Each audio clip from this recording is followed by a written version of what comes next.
तुम जानते हो ना मेरे बाबा ने कितनी मेहनत से कितनी तुम्हारे साथ कैसा बिहेव करे।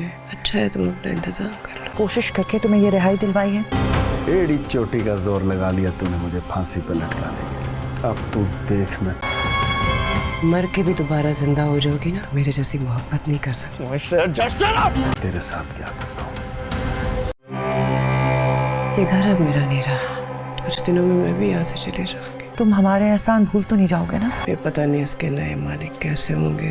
जहां आरा अब तक तो शाहजहां को दोस्त बनकर धोखा दे रही होती है और शाहजहां को उसकी हकीकत भी मालूम होने वाली है। और जैसे ही जहां आरा ने शाहजहां और उसकी बीवी पर शीशे के अंदर से नजर रखी हुई होती है तो वो वहां पर बेहोश होकर गिर जाती है और शाहजहां भी वो आवाज सुन लेता है। इसीलिए आयजा और शाहजहां फौरी तौर पर जहां आरा के घर ये जानने के लिए आते हैं कि आखिरकार क्या हुआ है और वो वहां पर भी पहुंच जाते हैं जहां पर जहां आरा बैठी हुई होती है और आसिया भी वहां आ चुकी होती है क्योंकि जहां आरा की तबीयत खराब हो चुकी होती है और वो वहां बेहोश होकर गिर चुकी होती है। और जैसे ही आयजा और शाहजहां देखेंगे कि शीशे के अंदर से उनका घर नजर आ रहा है तो उनके पैरों तले से जमीन निकल जाएगी। उन्हें जहां आरा पर बहुत ही ज्यादा गुस्सा भी आ रहा होता है क्योंकि जहां आरा ने उन पर नजर रखी हुई होती है और उसे ऐसे ही नहीं हर बात का पता चल जाता। असल वजह यह थी कि उसने उन पर नजर रखी हुई है और आयजा और शाहजहां को जहां आरा पर बहुत शदीद गुस्सा भी आ रहा होता है और वो गुस्से में वहां से चले जाते हैं। और जहां आरा बहुत ज्यादा परेशान हो चुकी होती है और वो शाहजहां को समझाने के लिए उसके घर भी जाएगी तो शाहजहां और उसकी बीवी उसकी कोई भी बात सुनने के लिए राजी नहीं होते। और जहां आरा वहां पर यह बात कहती है जैसी मोहब्बत मैं तुमसे करती हूँ वैसी मोहब्बत आयजा तुमसे कभी भी नहीं कर सकती। और शाहजहां जैसे ही